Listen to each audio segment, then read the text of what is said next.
Didn't want to be like one more realtor. Customer service is a lot of trust.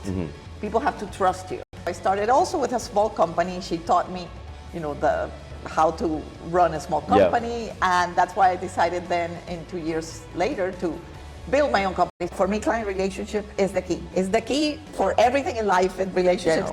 Welcome everyone today to our very first episode. This is Value Add Marketing, and today we are here with Anna Paul with PolRealty. Awesome. We're out here in beautiful Miami right now. So obviously, with this being our very first special episode of our long series, we would love to have the introduction today by Anna. So if you wanted to briefly introduce yourself, about your background, where you're from, that'd be amazing. Awesome. Yes. Yeah. Well, I am originally from Venezuela, although I've been away for many, many years. I am also a computer engineer like you guys. Let's go. But I was working at a company that was part of Oracle a long time ago. And then when I had kids, I didn't want to be traveling and work and so much, so I decided to change. And I didn't become a real estate agent. I started investing for myself, and I liked it, and my friends liked it, so I just started to doing it for me. So of course, when you start, you do have to start with a company. So I started also with a small company. She taught me, how to run a small company, and that's why I decided then, in 2 years later, to build my own company. So I do have I've had it for 18 years now. Yeah. So I've seen all different markets come and go. So we definitely know how to shift and do things our way. And what I like about our company, it's a family owned. Now my son joined me, and that our main goal is customer satisfaction.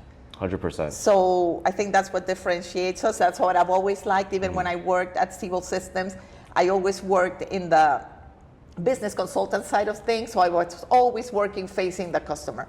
And so that's our main goal always, is doing that. 100%. And also, being in, such, the Miami market, obviously, for quite a while, growing such a, successful team with the focus on customer service. We'd love to hear, how did that really start, right? From the first time you got your license to now, what's that path been like for you in terms of, the growth? Well, like I said, I'm a mom first, even though my kids are old. So how I started, I was always very involved in my kids' school. So I didn't want to be like one more realtor. We had a gazillion realtor moms in the school. So what I did two things.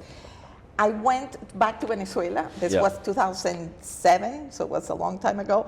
And I met with real estate companies there. Wow. Because at that time, Venezuela was, the economic environment was very bad, starting to get bad, worse and worse, and people wanted to get their money out. So I went and met with them, trying to because like I said, we depend a lot in customer service, and customer service is a lot of trust.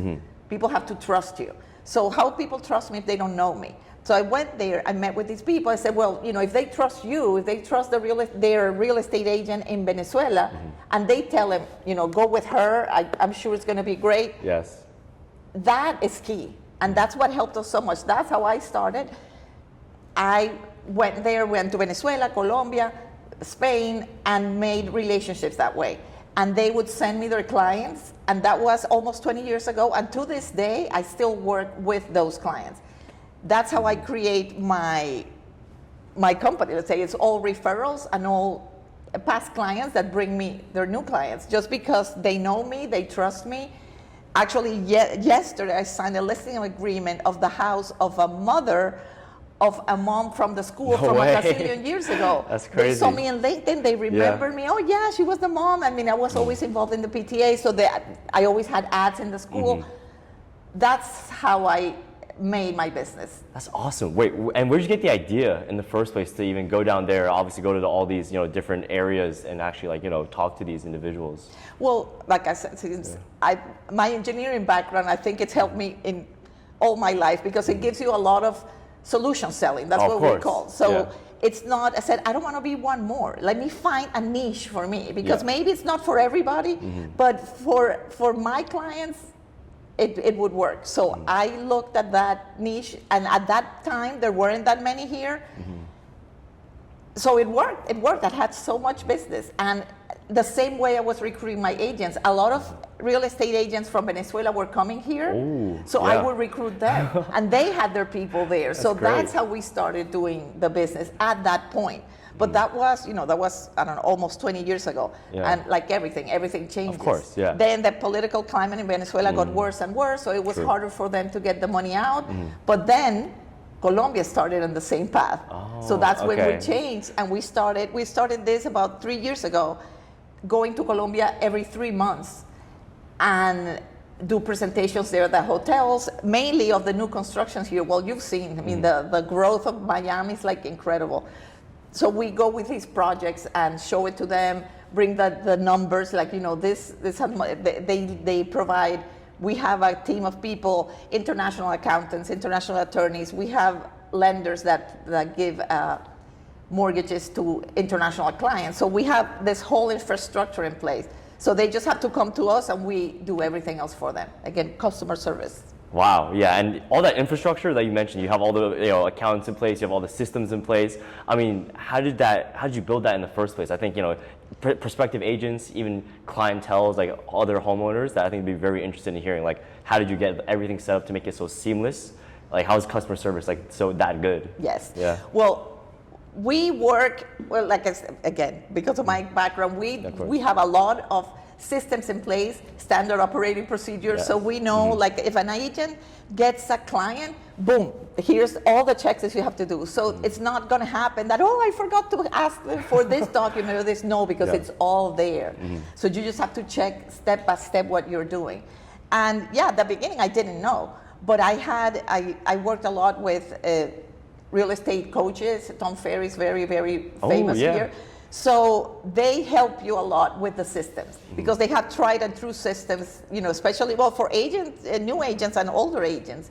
I mean, it's always changing. So it's good to have someone that knows how to change with the market. Like you were saying, I mean, the real estate market now is nothing compared to what it was 3 years ago. It's nothing compared to what it was 10 years ago. So you have to be able to adapt. Oh, 1,000,000%, and just also touching on a little about what we do, obviously providing seller leads, doing advertising in the really non-traditional way, because a lot of agents, right, still believe, obviously, billboards or other, old forms of marketing, but obviously, changing and obviously evolving. You've been doing a lot of organic content, we're going to plug that also in the video, but how has that also maybe helped and evolved your business, posting online, maybe like shifting more towards that side of the business? Oh my God, that has been an ordeal because, now my God-sent son is taking care of that, but it's so hard because you're not used to it, and I don't like it, honestly, but I know you have to do it because people have to know you. They want to see you. You're selling yourself. You're selling yourself. You don't sell a house. I mean, we have this beautiful condo at the beach. You have to sell them what does it feel like to live at the beach. So that it's what we do. We go to the beach, we go to where it is, we go to the supermarket across the street, we walk across the street to the beach where they go. So we try to show them that. We show them what the lifestyle would be if they buy our properties. Yes, 100%. It's almost like in sales when people say, you gotta sell the destination, not the flight, or you gotta sell the sizzle, not the steak. I think that's also another thing I wanted to touch upon. Obviously, you having extremely good customer service, that also comes with having agents that are especially good at sales, right? Or like really well trained. I would love to hear what's that training like with your team, and how do you want to grow that type of culture? Well, we have a great board of realtors here that they have tons of training. So what I do at the beginning, it depends on how seasoned they are. We do a calendar of training of the different software. We have so many tools to use that 90% of the realtors don't use them. I do because I love that part. Of course. What the main training that I do is that at least the first 5 transactions of any agent, I'm with them 24/7. I mean, it's like it's my transaction. Because I want them to really understand how the work is done and every step. so you don't forget anything. Again, goes back to customer satisfaction. The first step we do every time we meet with someone, the next day we're sending them a thank you note. In handwritten note. Thank you for meeting with us. We look forward to working with you. Your house, your kitchen is beautiful. That's something that drew our attention. We have this little, we work also with a Venezuelan company that they're a chocolatier, and they do for us the cover of the chocolate box is our logo. So That's we crazy. go to our with that. I mean, those little things, I know it's little things, but I think it differentiates it. Some people remember us for it. Yeah, it definitely makes a big difference. Like obviously all those little things add up, especially like the mentoring. Like I feel like a lot of like what you just described, like the mentorship of the first 5 transactions, like hand holding all the way, that's super, super good, especially for a newer agent. Yeah, and you mentioned like some different like softwares, that the team provides. What's been like your favorite use or like, favorite type of software that your team uses? Yeah. Well, we have many, but I like our CRM. That's what I used to work in civil systems. We would sell CRM systems, so we had to know how to implement it in the different environments. So that's exactly what I do. Our CRM has like 29,000 contacts at this moment. We work very, very hard on that. And we assign, our CRM has teams, we assign it to the different people. We know if they're answering their calls or not. If they're not, we take them to someone else. We have a very, very good, robust CRM. So that's one of them. Then we have one that it's provided by the board. It's called redefining. Oh, yeah. That is mine. Do you know it? It's, that's a gold mine for us. We get, we target a lot of empty nesters in the Pinecrest area, people that have been living there for over 20 years. So all that information we can get from redefining. So we send them emails every week with different information about the market. We send them monthly postcards. We do all sorts of things. I mean, including working with you guys, which has been amazing, of course. But we do a lot of things. You can't just do one. Exactly. What I was saying that the market changed 4 years ago. Oh my God! If you had a listing, you just had to put it in the MLS and go like this because you were going to get bombarded with offers. Now it's completely different. You put it in the MLS. I mean, again, thank God for my son. He goes door to door knocking around the area of the listing, saying, "Do you know that your neighbor just listed your property? Do you have any friends?" And actually, one that we just got, a neighbor, their cousin, probably is going to buy it. They say they're interested. And it's just because he does the door knocking. I mean, you just have to think outside this box. You can't just stand still and put the house on the MLS. That's not how it works now. It did 4 years ago. It doesn't now. Yeah. Oh, especially with the market changing, right? Obviously, I think a lot of homeowners out there would love to understand, like, hey, what's the market going to look like in a couple months, even a couple of years from now, right? Because obviously Miami's been, as you mentioned, such a rapid change over the past years. So like, what do you see like the market changing into over the next like couple of years? Well, I love that question just because people, friends, oh, how's the market? Well, you can't answer how's the market.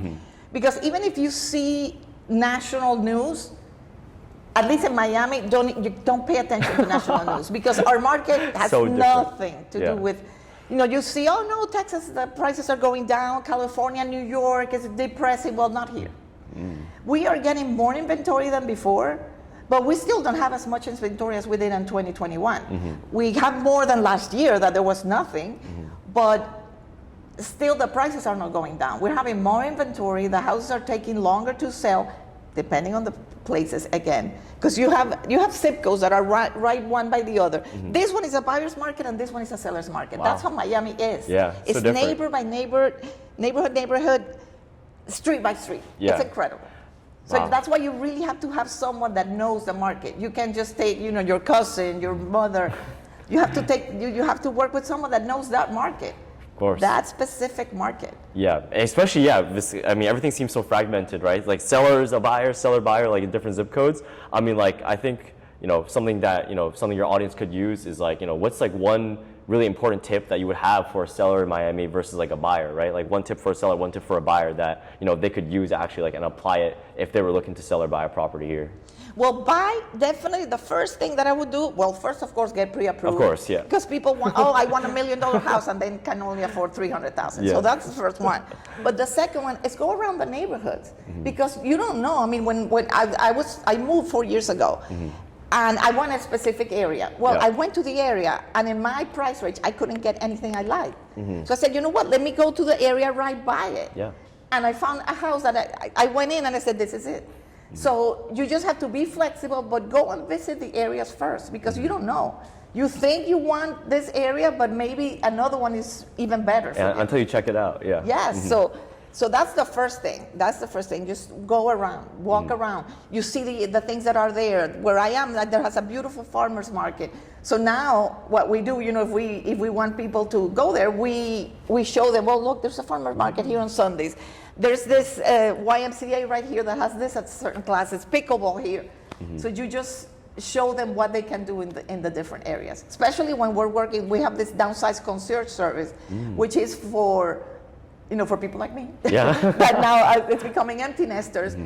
And you want them to be able to move to a place where they're going to be happy at this time in their life. It's completely different what their needs were when their kids were there. Now it's for you. Now you want to have things that close by that satisfy you. Yeah, 100%.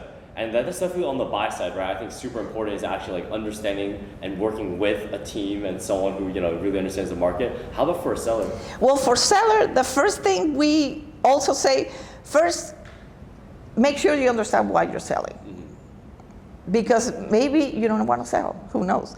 And then second, if you're going to know where you want to go, because sometimes people, when you see where they don't have an idea. So the first thing we do before even talking price or talking anything is really understand your situation, your specific situation. Yeah. Because it doesn't matter if you have I have a 3% interest rate, I'm not moving.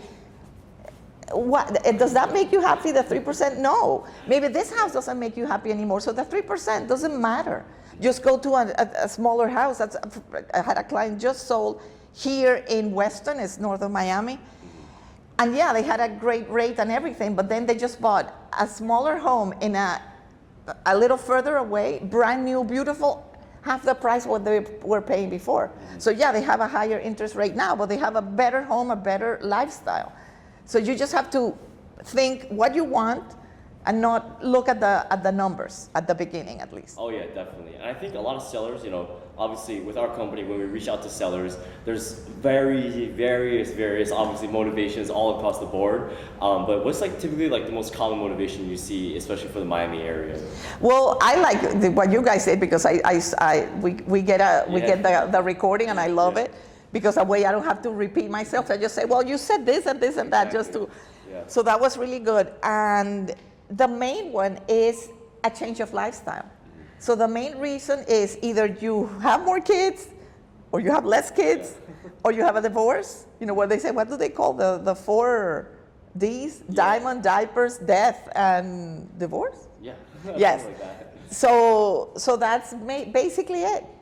Even if I just want to change. It's always, because the one that we got from you, the last one, they wouldn't say, but then you said, well, no, they have 3 kids, and now they want more space, because they just had 3 kids since they bought the house, even though it's a big house, but you said, well, they want even more space. So you just have to come up with, understand. Even if they don't tell you, just ask questions. We have a seller questionnaire that I say is like eHarmony, because we even ask, the name of their pet, their favorite drink, everything.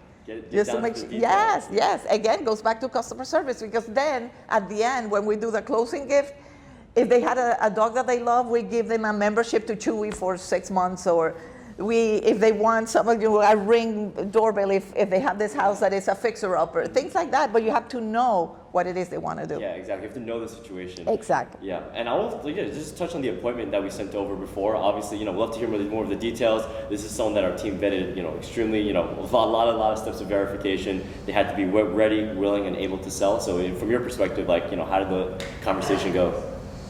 Well, the good thing is that, because like I said, we do a lot of cold calling as well. It was funny because that person was on our 29,000 database. But see, we haven't been able to reach him, so that was good. See, it's a team effort, definitely. That's why you have to have all the different marketing paths together. So he was very, very willing. which is not the case usually when you're cold calling. He was very willing. He answered all your questions in your call, and then when we called him, he answered right away. He was ready for our call. I know you guys, called several times and remind them, so that was good too. We did, I think you sent that as well. You do like a little video introduction, which I love. We put it on our Instagram. It's one of our biggest, everybody loves them. Everybody loves them because it's a little introduction to our team. So I think it was good. So I like that it was a person that was very, like you said, willing and able. Yeah, 100%, 100%. And, eventually when someone wants to, transact with you, let's just say, this person ends up saying, hey, I want a list, and they do end up going with you. Obviously, this is a very high-end luxury property, right? So, what's that concierge process? Obviously, who even wants to move somewhere close by, what's that process like? Well, see, that's interesting, too, because we have, our marketing brochure, and for them, we do it for everyone, but specifically this one, because it's so particular, the property, we completely change our marketing strategy. We don't do the same thing because, for example, the first thing we do, which we already did for him, even though he's not a client yet, we send a coming soon email to the target audience that we think, we come up with with a persona that we think is the kind of person that would move there. For example, for that specific one, we created one that it's young professionals in Brickell that now want to start a family because that's the the level that you want. You're two young professionals that just want a bigger place, but they still want to be in the middle of everything. They want to be close to the beach. They want to be in a waterfront community, gated. So that we send an email to all these people in Brickell that live in that, saying, this might be coming soon. Let us add your name to a VIP list. So we did that. We already have 15 people interested. But then the second thing we do, which is we do a lot of Facebook and Instagram ads. We're not going to do that for that property because we don't want 1 million people going to see that house so what we do, I've been a member of the Luxury Marketing Institute for many years, and with them it's kind of you have to really be selling luxury real estate for you to be able to be there. In your application you have to send which properties you've sold that year. They have to be, it's funny, here in Miami it was until, 3 years ago, above $1 million was considered luxury. Now it's above $2 million. They changed it. Yeah, 1 million is a starter home. So what I do, I work with that network. We have a network of realtors in that area saying, okay, I'm going to have this property coming soon. Who do you have? So it's not like we're going to do all this ads all over the place. We're going to, we market it to a specific type of people. Yeah, very targeted, very specific. And actually, talking to the audience for a bit, let's just say if someone else has a property, in the luxury market, obviously it's obviously they think it's a big task, right? A lot of hassle just because the price point might be so high to sell the property. But in your opinion, when you approach a deal like that, I guess what's your process to make it as smooth and as simple as possible for the luxury market? Well, what we do, like I said, we have this service. You can be as little or as much involved in the process as you want. A lot of people is I don't want anything to do with it. So we even bring movers, packers, we bring organizers, we bring home stagers. We bring handyman because even in luxury, you want to, if the house maybe has accent walls, you want to try to put it as neutral as possible because maybe you like your purple wall, but not everybody's going to like it. So we can do all that for you. Other people might not be. They're a little bit more, oh no, I don't want anybody touching my house. If that's the case, then we limit the list, the showings. We do, okay, let's just show it every Sunday from 2 to 4, and that's it. That way they don't have people going all over the place. Again, if they don't want, do they want signs outside or not? Usually they don't, so we don't put the signs outside. But we have a lot of other ways of marketing it just because we have such a big network. And we market here as well as, like I said, in Latin America. All our properties are in the databases of more than 18,000 realtors, real estate agents in Latin America. We partnered company, it's called Rent a House, but they do more than rent. They've been more than 30 years in the market, and they started in Venezuela, but now they're all over Latin America. And they have their own, which is not common for Latin America, but they have kind of how we work here, kind of like their MLS. Yeah. So we put our properties there. So you have more than 18,000 international real estate agents showing your house. You never know. I mean, I've had condos in Brickell bought in cash, boom, like that, by Brazilians, Colombians. I mean, there's a lot of, the international market here is huge. Oh, 100%, yeah. And kind of wrapping up, Of let's course. also talk to like some of the agents out there who want to, obviously break into this luxury market, want to join a very successful team, someone that's already, doing every type of property and really succeeding, like, obviously like, a team yourself. So like, I guess what advice would you have to someone, that might be looking to switch teams or, join someone who's in that market already? Well, I would say, think of what you like to do, because it shows. Like, even when you're on Instagram, I mean, you see someone like, posing or acting. No, it shows the person that you are. So if you want to work with the luxury market, just join a team that works with luxury market and see how you don't have to be a multimillionaire to work with them. You just have to understand how they like to be treated, and then just join a team that specializes on that. Because it's also important, I think, for us at least, that are our smaller team, to specialize on something, not try to be everything for everybody. Yeah. We have people in different areas, just because since we work with so many international clients, we do have people in a lot of areas. So I focus a lot in Pinecrest, Nicholas in Brickell. I have another one that is in Weston. So we have people that you say, oh no, I want to buy a house here. Well, we have the expert in that market. So make sure you're an expert in some market. Doesn't mean that you have to do only that market, but become an expert in a market. Mm-hmm. I love that. Okay, well, I guess, wrapping up with the last question, is there kind of a motto or quote or, a value that you really want to live by, whether that's, a team value, your own personal value? I'm really curious because obviously, like we can always talk about real estate stuff. It's always like amazing to hear, all your thoughts and your opinions on the industry. But I guess like personally for you, like if you had to like just follow one rule or like one value, what would that kind of be? Well, for me, it's client relationship. Mm-hmm. The goal for me is create lifelong relationships with our clients. And I honestly do. I mean, you can talk to people that have been with me, that one of my first clients, and they're still working with me. So that is the main for me. And I've had people that know. I mean, I started working with them and then I decided not to continue. I mean, not that I fired them or anything. I stopped calling them just because it's not the kind of person that I want to work with. I mean, if they don't treat the other people properly, or I don't know. For me, client relationship is the key. It's the key for everything in life and relationships in general. Of course. So obviously, if you work with the PolRealty team, you can expect the #1 quality, the #1 service, especially in the Miami area. So yeah, thank you so much, Ana, for your time today. Thank you for coming.